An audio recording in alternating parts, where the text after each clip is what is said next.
Olá amigos, eu sou Thiago Bizzi e este é o Farol LS referente ao pregão no dia 16 de maio de 2016, segunda-feira. Vamos então às movimentações do mercado. Na sexta-feira, o índice apresentou uma queda importante, tá? Teve algumas implicações gráficas relevantes. Quais? O mercado, aqui no gráfico do índice Bovespa, já não apresenta mais um padrão de topos e fundos ascendentes, né? Isso já há alguns pregões. A partir do pregão da sexta-feira, ficou bem claro para nós a formação de um topo abaixo do topo anterior. Nós já temos fundos mais baixos. A princípio, pode parecer que a gente já está numa tendência de baixa. Bom, subjetivamente depende dos critérios. Mas em termos de topos e fundos, ainda não. Tá? A gente ainda precisa da formação de topos e fundos descendentes, iniciando a partir de topos descendentes. Tá? Então a gente precisa ter, na verdade, o rompimento desse fundo aqui. Mas a sexta-feira trouxe os preços para baixo da média móvel de 21 períodos novamente. Só que agora com a média também virando para baixo, né? Então o mercado perdeu bastante força no pregão da sexta-feira, tá? A gente ainda não tem um sinal verde para vendas porque a gente não teve um pivô de alta. A gente ainda respeita esta LTA e nós ainda respeitamos o topo de março, né, e o fundo de maio, que foi exatamente em cima desse topo de março. E se vocês bem lembram, né, foi marcado um fundo agudo, principalmente no intradiário, naquele pregão onde, digamos assim, cancelaram o impeachment, né? Então a gente teve aquela alfinetada do mercado para baixo que gera um ponto muito relevante de memória para os preços, tá? Ao que tudo indica, o mercado está se encaminhando para lá, para fazer um teste muito importante então dessa região, ver se segura os preços novamente, e o mercado daí passaria a ter condições de talvez seguir dentro deste canal de alta, ou se o mercado, né, entrega os pontos e rompe essa região. Mas a gente está um pouco distante. Aquela região é essa mínima aqui, tá? Mas, como eu já falei no farol passado, a zona dos 51 mil pontos aqui é um ponto importante. Um fechamento abaixo dos 51 mil pontos no índice Bovespa, com um candle que mostre força vendedora, que tem um volume significativo, já seria sinal suficiente que o nosso mercado está virando. Mas por enquanto, por mais que pareça que o mercado está virando, ainda é um pouco cedo. Mencionei na sexta-feira também que era importante a gente avaliar a reação do mercado hoje, segunda-feira, à queda da sexta, né? Bom, o mercado reagiu, como é que foi? O mercado apresentou um candle de total indecisão, né, que na verdade favorece no curto prazo a manutenção do movimento de queda. A gente tem um doji, a variação foi zerada, né?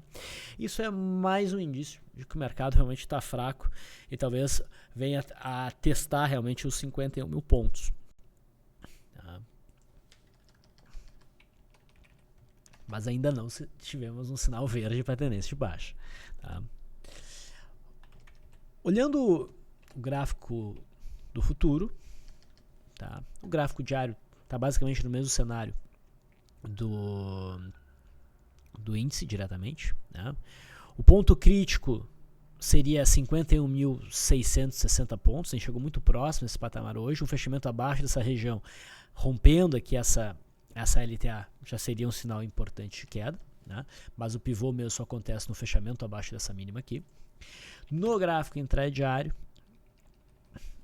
não dá para dizer que o mercado se decidiu, tá? Ele posterga, mas essa incapacidade de realmente gerar uma boa reação hoje pesa contra um cenário altista, tá?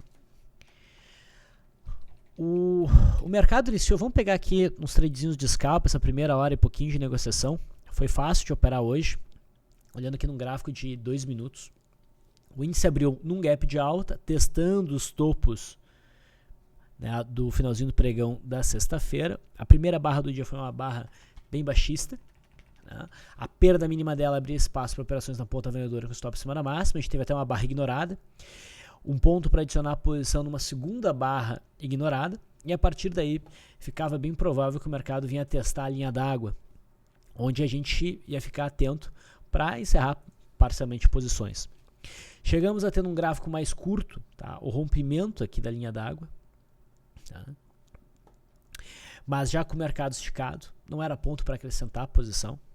Nesse momento a gente mencionou a possibilidade de a gente partir para gráficos mais longos, tipo de 15 minutos, onde o rompimento de linha d'água nesse momento seria relevante, tá?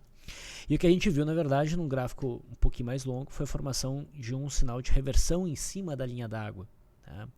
Mas não foi um ponto tranquilo para buscar aquele tipo de operação de teste de linha d'água, porque essa operação ela é interessante, ela é mais interessante quando esse teste, né, tem o viés a seu favor, né, para gerar o sinal de reversão.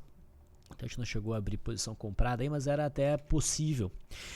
Voltando àquele momento com o gráfico de 2 minutos, repara o seguinte, essa barra aqui foi importante no sentido de que ela rompeu a linha d'água e testou este fundo aqui, tá? Depois disso o mercado respirou um pouco e a partir deste candle aqui, o que a gente tem? O mercado rompendo a máxima dessa barra que era importante, ela marcava um rompimento de linha d'água. A partir da superação dessa máxima era o ponto realmente para encerrar posições vendidas. Daí abrir posição comprada já era um pouquinho mais delicado, a gente já estava avançando aí na abertura do mercado à vista, tá? E na minha opinião é mais tranquilo partir para periodicidades um pouco mais longas, tá? Se a gente tivesse o rompimento da linha d'água junto com o rompimento da mínima de sexta-feira, a gente teria um cenário de venda bem importante. A gente já mencionou isso no farol da sexta-feira, né? Porque isso jogaria o nosso mercado a testar o fundo agudo do dia 9. Mas o mercado foi na direção oposta. A gente até teve o rompimento deste topo aqui, o rompimento de um primeiro movimento dentro do método Leão. Dentro do meu modelo não ficou um trade lá muito claro. A operação até teria tido sucesso pelo método Leandro, tá? E depois disso o mercado não conseguiu sustentar esse movimento de alta. A gente voltou até para baixo desse ponto rompido, até fazendo um zigue-zague descendente. Algo que a gente abordou no intraday de hoje, que para acreditar nesse movimento de alta, a partir dessa puxada que o mercado fez, era importante que a gente conseguisse ter um zigue-zague ascendente, né, que trouxesse idealmente os preços para cima da média móvel de 200 aqui, que é um obstáculo, né, que sustentasse os preços acima da média móvel de um período e que trouxesse o preço para cima da média móvel de 200. Nós não tivemos isso, tá? Então o mercado tentou um repique, mas não conseguiu mostrar força. Agora para o pregão de amanhã, este patamar aqui é um ponto importante de resistência. A gente continua precisando ver o rompimento dessa média móvel de 200 para o cenário ficar um pouco mais claro, tá? Muito bem. Então esse foi o nosso mercado. Vamos ficar muito atentos também à faixa aqui dos 51.800, o rompimento dessa região para baixo, provavelmente define o Ibovespa para baixo, tá? Claro, a gente vai ter que ver o teste dessa região, mas provavelmente. No mercado americano, nós tivemos um dia de boa reação, tá? Aqui no gráfico do índice Dow Jones, a gente já teve o rompimento desse fundo, né, que seria o primeiro zigue-zague abaixo da média móvel de um período. A gente poderia considerar um pivô de baixo, mas eu mencionei para vocês que minha percepção, ainda mais comparando com o cenário do S&P 500 futuro, a gente era um pouco prematuro para acreditar que a gente teria realmente uma tendência de baixa já consolidada, ou pelo menos um cenário tranquilo para acreditar na queda. A gente tem que ter o rompimento dessa zona aqui dos 17.487, enfim, essa região aqui que funciona como suporte. O ideal mesmo seria ver o mercado bater nessa região, respirar e daí oferecer um rompimento. A partir daí do rompimento de uma estrutura melhor definida horizontalmente, o cenário realmente ficaria baixista, daí indicando boas chances do mercado americano e buscar o fundo lá do comecinho do ano, entre janeiro e fevereiro, onde a gente fez esse fundo duplo, tá? Esse engolfo de alta, no entanto, também não significa nada muito altista. O mercado americano segue dentro de um zigue-zague descendente, trabalhando abaixo de uma LTB e abaixo da média móvel de 20 períodos. Então é um cenário para não se fazer nada. E volto a afirmar ainda o seguinte, mesmo que o mercado venha a romper essa LTB no mercado americano, o cenário vai ficar ainda muito ruim do ponto de vista gráfico, porque existe muito obstáculo tá, para um movimento de alta de cima, do ponto atual até o topo histórico. É no rompimento desse topo histórico que o mercado realmente limparia o cenário para desenvolver um novo ciclo. Tá? Porque para um movimento de alta aqui a gente tem esse topo, agora se torna relevante, acima desse topo a gente tem o topo histórico. Tá? Para baixo, é importante que o mercado consiga limpar essa zona aqui. Então o ideal é que o mercado rompa, faça um pullback e a partir daí o cenário fica mais tranquilo para operações na ponta vendedora. Então vai demorar um tempinho para o mercado americano realmente limpar o cenário e permitir operações direcionais com, entre aspas, tranquilidade. No S&P 500 futuro, mesmo cenário. Aqui tem o fato da gente não ter o zigue-zague descendente abaixo da média móvel de um período. A gente não tem um pivô de baixa. Tá? Se houver o rompimento desse fundo aqui, daí sim. Tá? Mas é importante que a gente consiga limpar essa zona aqui por volta de 2028. Tivemos um dia de alta hoje, mas isso não coloca o S&P 500 futuro num cenário altista. A gente está abaixo da LTB, abaixo da média móvel de 20 períodos. E a característica de cenário complicado para um movimento de alta e também para um movimento de baixa no curto prazo, também é verdade que no S&P 500 futuro seria o rompimento do topo histórico, o sinal realmente significativo para alta, e o rompimento dessa região aqui, o cenário mais significativo, então, para uma queda, apontando para a mínima do ano. No dólar, o dólar fechou a sexta-feira mostrando uma boa entrada de pressão compradora, mas não clareando ainda o cenário para uma alta. Tá? A gente ainda está num cenário onde predomina topos e fundos descendentes, sendo que desde a metade de abril a gente tem um movimento mais lateralizado. Tá? A gente testava esta LTB, que também faz parte aqui de um padrão que a gente conhece, que é uma cunha. Tá? Mas uma cunha altista, mas que ainda não foi rompida. Tá? Não claramente rompida. Enfim, era um cenário desconfortável para alta e cenário desconfortável para venda. Venda precisa ter o quê? Precisa ter o rompimento dessa zona de suporte, da mínima de maio.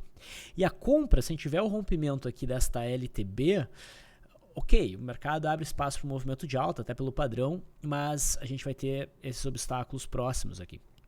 Tá? Mas é importante, para acreditar no movimento de alta, a gente teria que ter pelo menos o rompimento desta LTB e nós não tivemos ainda. Tá? O intraday, como a gente conversou, parecia altista. Por quê? Porque o mercado fechou na sexta-feira conseguindo romper uma zona que a gente havia definido como sendo uma zona de importante resistência, por volta dos 3.530. Tá? Tinha uma linha vermelha aqui bem forte.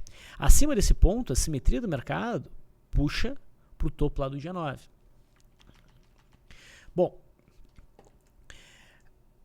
o mercado hoje fez um movimento de queda e se manteve num viés baixista ao longo de todo o pregão. Então, não dá para dizer que esse rompimento aqui, dessa zona de resistência, foi falso ainda. Tá? Eu afirmaria isso se o mercado passasse para baixo da faixa dos 3.515, que é essa zona aqui dessa linha. Tá? Então, essa decisão provavelmente ocorre amanhã, mas não é uma demonstração de força. Tá? Com toda certeza, foi um balde de água fria em intenções compradoras no dólar. No início do dia, falando então de scalps, para a primeira hora e meia, a gente teve o primeiro candle do dia, um candle altista, mas bem abaixo da linha d'água, superação da máxima, que seria um argumento para entrar de forma um pouco mais agressiva, depois buscar um zigue-zague acima da média móvel acima da linha d'água. Mas não houve isso. O mercado fez essa barra forte de queda. A perda dessa mínima seria um ponto para uma entrada, que a gente mencionou, né? Com stop acima da máxima do dia. Nesse movimento de respiro, a partir desta barra aqui, buscar vendas. E como o movimento foi significativo, quando o mercado voltou a testar esse fundo, era um ponto para eliminar um pouco das posições vendidas e diminuir o risco. Tá? E a partir do rompimento dessa zona aqui, desse novo fundo, onde não teve um repique muito grande, o que mostra que os vendedores ainda estão no domínio, e tivemos aí o rompimento da média móvel de 200 com bom volume, a partir desse ponto a gente poderia acrescentar barra ignorada, novo acréscimo de posição, e com esse rompimento aqui, se abrir espaço para o mercado de testar a zona de suporte que existia aqui, onde também num gráfico mais longo vinha a média móvel de 200. Então, quando o mercado chegou aqui, a gente poderia começar realmente a fechar posições. Tá? E perceba que o mercado tentou o repique e não conseguiu. Ficou andando de lado ao longo de todo o pregão e estabeleceu nos 3.510, mais ou menos, um patamar de suporte. E o rompimento dessa zona abriria espaço então para continuidade desse movimento de queda. O próximo patamar de suporte seria 3.484, depois o fundo aqui do dia 12. Tá? Então não tem nada muito definido ainda no dólar, mas houve um reequilíbrio de forças. Os compradores já não estão mais tão dominantes nesse mercado. O juro segue desenhando uma ilha que consolida abaixo do fundo anterior. A gente precisa de um candle que rompa a mínima aqui da ilha e abra a banda de Bollinger para baixo para a gente acreditar então num novo ciclo de queda. Quando isso não acontece, o juro tende a ficar dentro de um movimento lateral, respeitando provavelmente esta resistência aqui. Se a gente tiver um zigue-zague ascendente, um pivô de alta nessa região, a gente poderia pensar em compras. Tá? E no curto prazo, o que poderia abrir espaço para a compra seria uma barra de ignição. Daí já é um cenário mais específico. Vamos para as ações. A Vale 5 chegou a perder a mínima de sexta-feira, mas não detonou ainda um bom movimento de queda, mas a cara está muito boa para essa queda. Defendendo que esse gráfico também é favorável a então quedas. Tá? Já teve uma sinalização de venda na sexta-feira, ela só é reforçada com o candle de hoje. Vamos ficar bem atentos então a faixa aqui dos 12. Tá? O rompimento dos 12 no intraday pode ser bem interessante, inclusive. A Vale 3 havia sinalizado no fechamento de sexta uma venda mais forte. Eu condicionei a venda realmente boa pela perda mínima de sexta-feira. Tá? E a mínima de sexta-feira não foi perdida, mas se vier a ser perdida, ainda torna o cenário interessante para vendas. Preferia que fosse de imediato, tá? Mas ainda bem válido o cenário de venda na perda mínima de sexta e de hoje, se o mercado, daí para o mercado vir buscar a faixa dos R$13. Outro gráfico que a gente ficar atento é a Abrap, que também ainda não conseguiu produzir claramente o rompimento de suporte, mas vai se encaminhando nesse sentido. Petrobras teve um dia de alta hoje, 3%. Então ela não se definiu para baixo ainda. A gente já discutiu o cenário da Petrobras, que só realmente fica claro pelo rompimento da faixa aqui em torno dos 9 até uns 8,85. O petróleo está subindo bem, deu um sinal bem altista hoje, e isso pode dificultar o cenário para a venda na Petrobras. Tá? Então a gente não tem esse pivô de alta, de baixa ainda, mas também não temos uma sinalização de compra. Compras devem ser trabalhadas somente agora, né, desse novo cenário, a partir do rompimento dos 10,50. O mesmo, vou pegar aqui a PTR3, mesmo na minha opinião em relação a PTR3, compra só no rompimento da congestão que vai se desenhando, ou seja, no rompimento dos 14 idealmente. Tá? Enquanto isso, ela pode prosseguir nesse movimento de queda em busca do suporte que existe em 11, mais ou menos. Essa região aqui, tá? 11,10. Ambev beliscou o fundinho anterior, já tem topos mais baixos. Se romper esse fundo aqui, pessoal, se romper a faixa dos 18,60 para baixo, é pivô de baixa, rompendo o canal, e daí o próximo alvo é a faixa dos 17,65. Tá, mas a gente não teve ainda este rompimento. No setor de siderurgia, a Gerdau, já na sexta-feira, mostrava uma boa entrada de pressão vendedora, estava fechando abaixo da zona dos 7 a 6,80, mas ainda ficava em cima dessa linha de retorno, e hoje dá uma pancada mais forte para baixo. Ela fez aí um rompimento de linha d'água, depois um power breakdown, e provavelmente vai dar continuidade desse movimento de queda. Ela está a maior movimentação que houve no papel, acho que tem muito a ver com a questão das zelotes, né? Ela fecha em cima de um fundinho intermediário que dá suporte por volta de 6,12, mas eu não acreditaria nesse suporte. O papel, eu vejo boas chances de seguir nesse movimento de queda para buscar a média móvel de 200 e as proximidades aqui dos 5,40. Tá? Mas como esse papel já está um pouco esticado, já vem de 3 dias mais fortes de queda, tá? e já vem num zigue-zague, eu acho que a melhor venda viria da Goal 4, porque ela está com uma cara mais de início de movimento. Tá? O suporte é mais horizontal, enquanto que a Gerdau já vinha escorregando para baixo. A gente pode dizer que a gente tem um rompimento de um triângulo baixista hoje. O único problema, principalmente para Goal, tá? E um pouco para Gerdau, é que os aluguéis sumiram. Tá? Teve orientação, teve call de venda na Goal, mas os aluguéis sumiram. Então, isso dificulta bastante, né, realizar operações no papel. Mas está com a cara de prosseguir no movimento de queda Goal. Tá?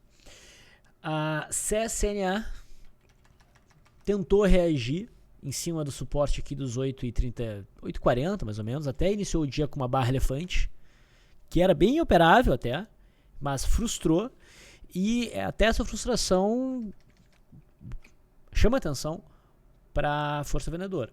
Tá? A gente tem um suporte por volta de 8,30 no intraday, o rompendo essa região pode dar bons day trades na venda amanhã. Tá? E se a CSNA perde essa região dos 8,40, talvez ela venha buscar o próximo ponto mais forte, próximo a R$6. No meio do caminho tem um suporte intermediário em 7, mas dá espaço para continuidade do movimento de queda, e esse pode ser amplo. Os em Minas hoje não fez muita coisa, mantém-se acima da faixa aqui dos 2,10 a 2,2, que é o patamar de suporte. Não é para buscar compra aí, compra só no rompimento dessa LTB, e ainda tem que ser muito bem avaliado. Se houver o rompimento desse fundo, daí sim a gente pode pensar num cenário de venda mais ou menos como o cenário da Goal 4. Tá? Mas por enquanto está se segurando bem. Bradesco volta para dentro da resistência rompida, é bem possível uma queda em busca dos 24,65. Não conseguiu confirmar o rompimento. Itaú também vai entregando os pontos, pode voltar a testar a zona aqui dos 29,50. Me chama a atenção Itaúsa, principalmente pelo cenário intradiário, caso venha a romper a zona de suporte de volta de 7,50 ou até mesmo numa alta no rompimento da faixa dos 7,70. Me parecia melhor no intraday do que Itaú. Mas agora olhando melhor o gráfico de Itaú, a evolução que teve, aqui também está bem interessante. Tá? Se a gente rompe realmente essa zona aqui, próximo alvo aqui embaixo. Repara que tem o gap que vem segurando e a média de 200 agora passa para cima do preço. Então, qualquer um dos dois pode realmente desenvolver um bom movimento de queda. Mas dos papéis do setor bancário, me parece mais baixista Banco do Brasil. Banco do Brasil está querendo confirmar o rompimento dos 19,50. Tá? Já rompe também a CLTA. O próximo alvo fica muito óbvio aqui, próximo aos 17. E eu já acho que alguém mais agressivo pode buscar a venda na perda dessas mínimas aqui, tá? No gatilho, com stop idealmente acima aí dos 20 com 20. Se não, vamos acompanhar o intraday. As bandas estão estreitas, não se encaixa perfeitamente num Opening Power Breakdown porque o movimento de queda está inserido no pregão da sexta e não de hoje. É legal quando a gente tem tanto o movimento direcional quanto a consolidação no mesmo pregão. Mas é quase. Vamos ficar bem atentos então ao Banco do Brasil. Outros ativos, rapidamente, que a gente pode comentar. BBRK3 está rompendo um pivô de baixa, rompe com bom volume. Há um bom espaço para queda, mas é um papel de liquidez menor, mas o rompimento em si está bonito.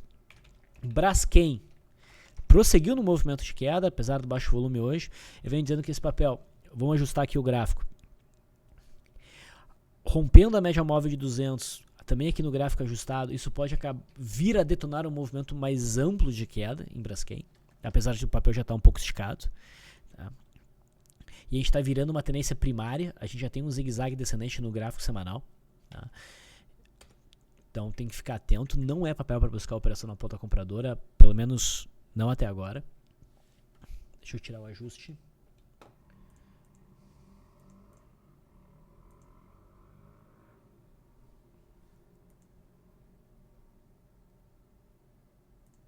Ok.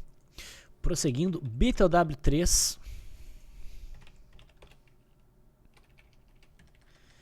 Rompeu forte o fundo de fevereiro, né, no último pregão, hoje reage, entrou um bom volume na ponta compradora, a gente tem um candle sólido, mas ele não está legal, não é cenário tranquilo para dar retorno à média, a gente respeitou o fundo rompido em 10,60, a gente não tem o engolfo desse candle, a gente deixa essa sombra superior, então não me parece um papel para operar na ponta compradora, mas no intraday o cenário pode ser clareado, a gente tem essa resistência aqui por volta de 10,60, a gente pode acompanhar o rompimento do intraday dessa zona. Mas eu vejo boa possibilidade de seguir em queda. O milho deu uma boa puxada hoje, já tinha puxado na sexta-feira, puxou ainda mais. Veja a importância de estopar. A gente tinha visto a possibilidade de uma venda no dia 22, a partir do dia 22, e essa operação foi estopada na venda. E aquela operação pela média móvel de 9, que a gente gosta de trabalhar no milho, no boi gordo, a última compra se deu aqui e até agora não houve stop. Muito forte esse movimento. E o boi gordo também vai subindo. O boi gordo rompeu essa região de suporte, não foi longe, e no candle do dia 9 sinalizou rompimento falso e um pivô de alta. A partir daqui foi até sinalizada uma compra ali no farol.